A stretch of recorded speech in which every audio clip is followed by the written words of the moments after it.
Hey there, welcome back. It's Brad here, and in this class, we're going to be covering our non-representational painting, or non-objective or abstract painting. But basically, today's project is going to be a painting about paint, essentially, and the techniques and about the principles of design, utilizing all these kind of things that are involved in every painting. But we're just going to focus on those, like hyper focus on those kind of details, and just see like kind of like universally like kind of what makes a good painting work. And so without having an interesting subject matter or any subject matter at all, we're going to see like how do we use these things to make an aesthetically pleasing composition. All right, so if you watch the first video for this, I gave you some ideas on like how you can kind of develop some of those ideas for just starting off. You can, you can abstract from nature if you zoom in really close. I've done that before to kind of help get my creative juices flowing. Just go outside and find a flower. Like I showed examples of that Georgia O'Keeffe. Like if you kind of zoom in far enough, like the things that become abstracted enough to where you can't really tell what they are. Now, some of hers you can, but our goal really isn't to do that. It's not to really abstract anything. It's just to make a non-representation or non-objective. It's not anything in particular. But if you have a tough time developing a composition, trying to abstract from nature can be helpful. It's at least a good starting place. It gives you something to kind of aim for, and that is really helpful. When you have like a direction in painting, you can paint a little bit more confidently. And so you can do that. You can abstract from other things like whatever. You can even, I showed you before, like looking at some old paintings, or like if you're just messing around, you can kind of find a part of that and then maybe blow it up, or a section of it, and see what works, and then develop that. You can also just kind of sketch out little plans on another piece of paper or canvas or whatever you want to do. Or you could just go for it. You could just jump right in and just develop it as it goes. All of those are totally fine and appropriate ways to start this project. But I am going to show you what I did, and I hope that this is here to help you. And so that's what these videos are for. And so I am not going to start off on this blank white canvas that I have right here. And the reason is because I am going to repurpose my color wheel. And I actually did this in my color wheel video, but I had to edit it out because it was getting too long. And basically, after I had made my color wheel, I started kind of playing around, and I just kind of painted over the whole thing. Because I just wanted to encourage students, like, after you take a photo of your color wheel and send it in to me, just to play around with your paint, get to see what it can do. Like if you put it on really thick, or if you thin it out with water, or you use the matte medium, or whatever you use. You can use, like if you use your palette knife, or like a old library card, or a old gift card or something, and scrape it off. There's other art tools for that, but if we don't have those, it's like those things work just as well. And anyway, I just wanted people to play around on it, so I started off with something you're going to see here really quick. So I'm not starting off on white, so you'll see like when I started it, it's not going to be a neutral space. So now I basically paint over the whole thing. I just didn't paint it. I didn't gesso over it. I didn't put it white over it. And I could have done that, but I chose not to. I just thought, having it, whatever colors were under there can like seep through and kind of maybe play out in my new painting. So that's why I started that way. So you could do the same thing if you wish. You can go over your color wheel if you want, or just grab a new canvas and get started. Should I show you? No, I'm not even going to show you. I want it to be a surprise. So wait till the end. You get to see what I actually came up with. I filmed this last night, so I'm actually redoing the intro just to cut down on time a little bit. So anyway, I'm going to show you really quickly. This was kind of like some of my inspiration for it. I zoomed in, and so it was, you can even zoom in more if you want, but I just zoomed in that, and this was basically, I was playing around with my kids, and that they were drawing, and you can see like we were working on our numbers.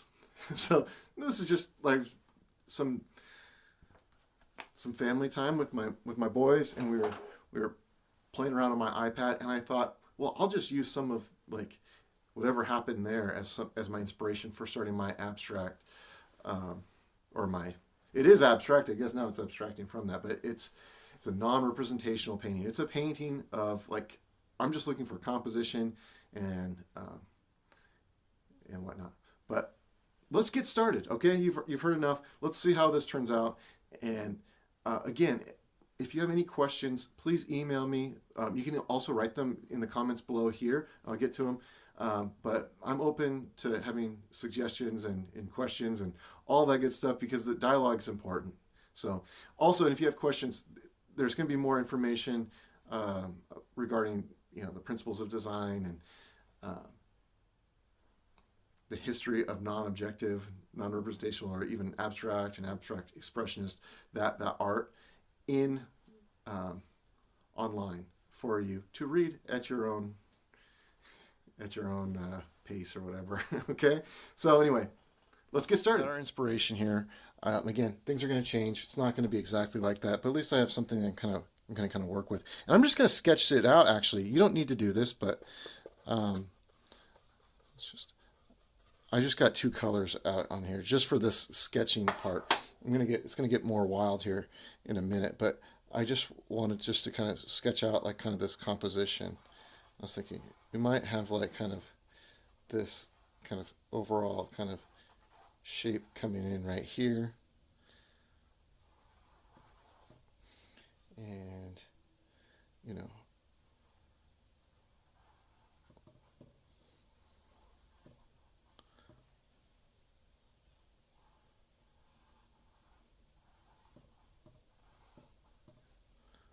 comes down in here.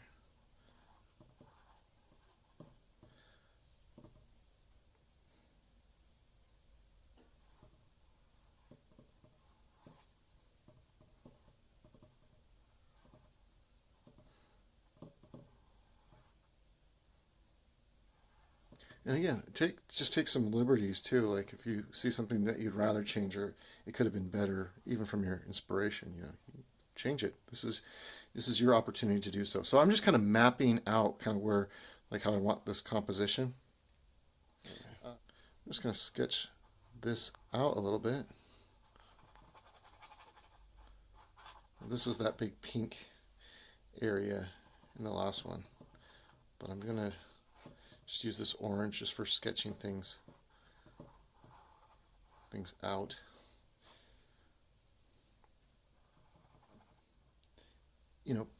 Some of the fun is practicing, your different techniques, like when it's layering upon, when it's dry, building up layers.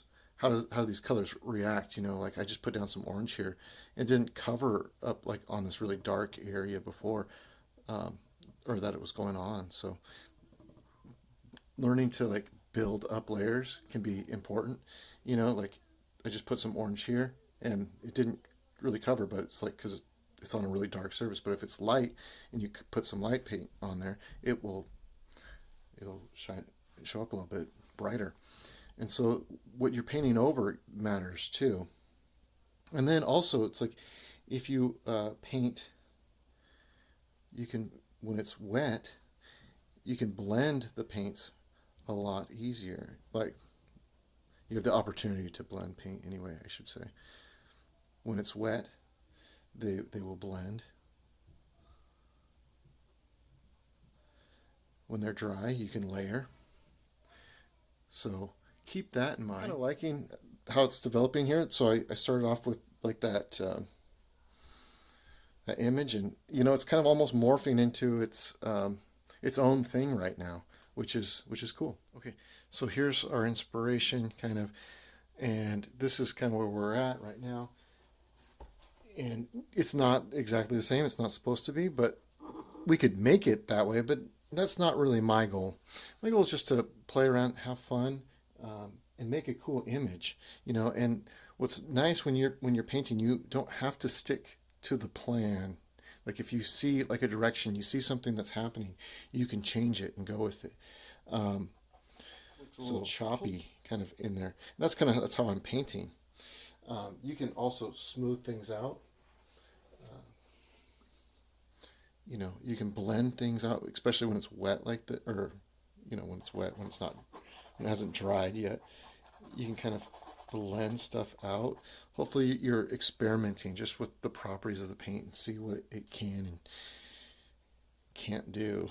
Um, and so, just kind of adding little bits here. And don't be afraid just to paint over sections. Like if you get over a section, just you can make corrections. Sometimes you can paint if you want something sharper. You can kind of paint in um, an edge. If you want it more crisp, you can attack it from both sides. Anyway, I don't necessarily want that crisp in there, but take some chances. Like you might want this line crisp, and so in that case,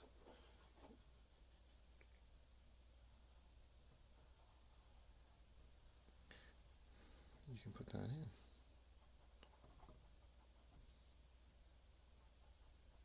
So I'm changing the overall composition here. I want this to kind of continue in through here, and I've been kind of moving it, but I just thought maybe you guys would like to see this. So this part's going to come out more here. This area is going to come down here, and more in here. So we'll just kind of shift that. And so don't be afraid just to move things around. And so I want this is ultimately going to angle up more that direction. So we're just going to move it. It's going to go up that way. It's going to go up this way more and down. And so then you can, if you want to go over those parts, you just grab some of your whatever darker colors and you go right over the top and shift it. It's like, yep, that didn't go up there. That came down this direction more. And so feel free just to move things around. It's really important. It is. I'm changing it up already, and I'm seeing things that I know I'm going to change. But if you kind of have direction, a plan, you can be bold, and that boldness can really show up in your strokes instead of it looking timid. So it just gives you that confidence to know, like, yep, this goes here. And I think that really shows in your marks and stuff too. So try to allow, if you know what you are going for, like allow some of that boldness to come through. All right, so one thing that I do on a very rare occasion, but it's something to do. I do this primarily when I want to just be really expressive. But you can actually, if you have a nice tube of paint like this, and it's like a thick body paint, I haven't tried it with this brand yet, but you can use these like markers. So let's just give it a shot here. Kind of just squeeze lightly. Oops. And they can, I don't know, that makes sense. So you can actually draw with these. And I've done that in some of my paintings. Maybe I'll show you some of those later. But it's kind of a fun thing that you can do on occasion when you see fit. I saw fit for this. I'm probably not going to just leave it just like that, but I just wanted to show you. This is, part of this is just to do demos, but it's kind of a fun thing to try every once in a while. I'm using some of this hot pink just to bring this color out. I just couldn't get it to pop any other way. So I just wanted this.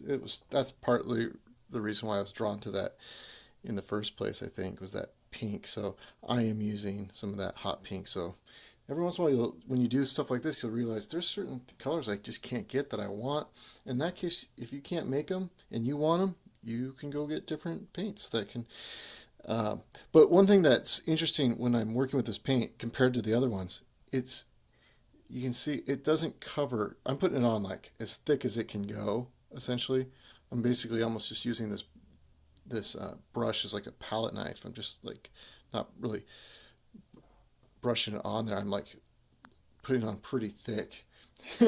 And so it doesn't cover really well because it's this just cheap paint, craft paint.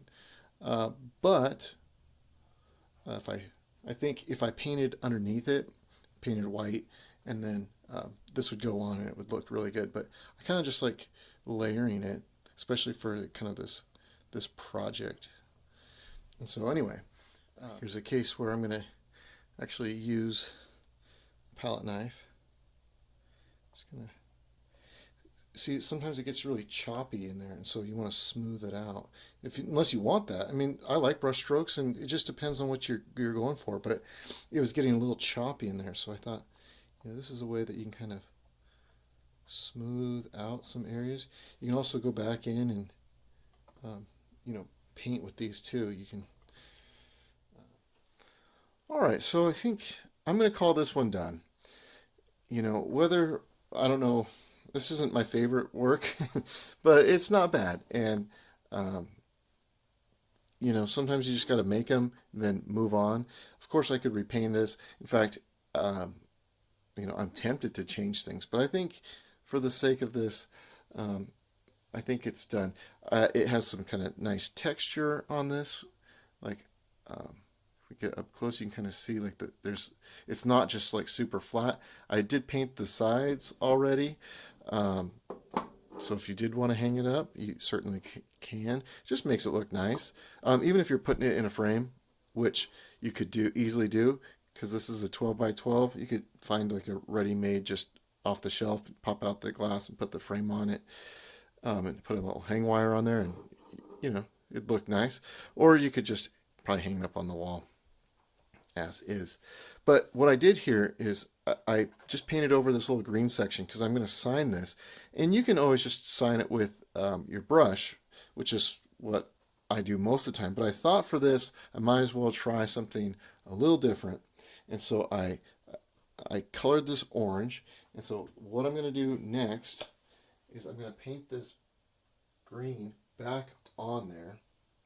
All right, so I'm going to cover this back up.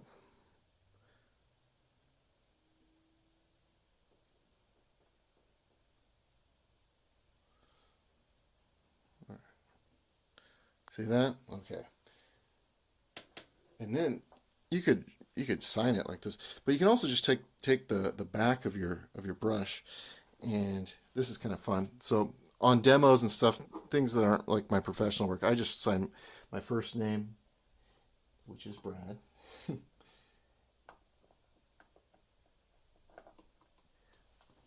And there, it's kind of a nice, like, subtle signature in there, so it's not distracting from everything else.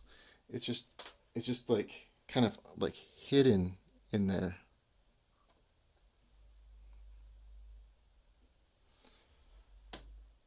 And so, if you guys can see it, yeah, there's my name.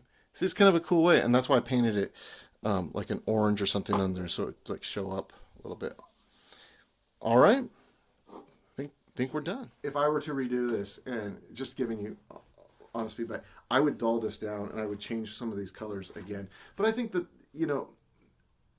one thing that we have to kind of learn about in this class is that things aren't always going to be perfect.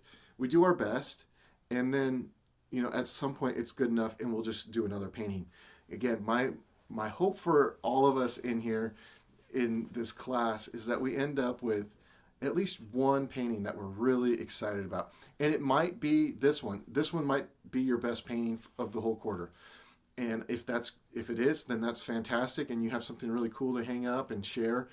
But it doesn't have to be, like this one, I can paint over it. In fact, I might do that, and I might just show you in a later video what if I paint over this again. But this is definitely like, I learned stuff. This would fulfill the requirements for this assignment, at least. And so some paintings turn out better than others, and that's great. Like, not everything I touch turns to gold. And it's the same for you as well. And so just kind of understand that this project is challenging. It's hard, right? it is hard, but we can take the things that we learn from this and we can apply it to our future paintings. And I'm excited to show you actually our next paintings and how that works. So our still life is going to happen next, and then in my first video I showed lots of examples on how to use this assignment that we just did right now and apply it to future paintings. But I'm going to save that for future videos. All right, so stay tuned. We'll see you next time when we tackle our I forget what it was. Oh, our still life. That's what we're doing next. All right, so we'll see you next time with still life. Take care, guys. Bye.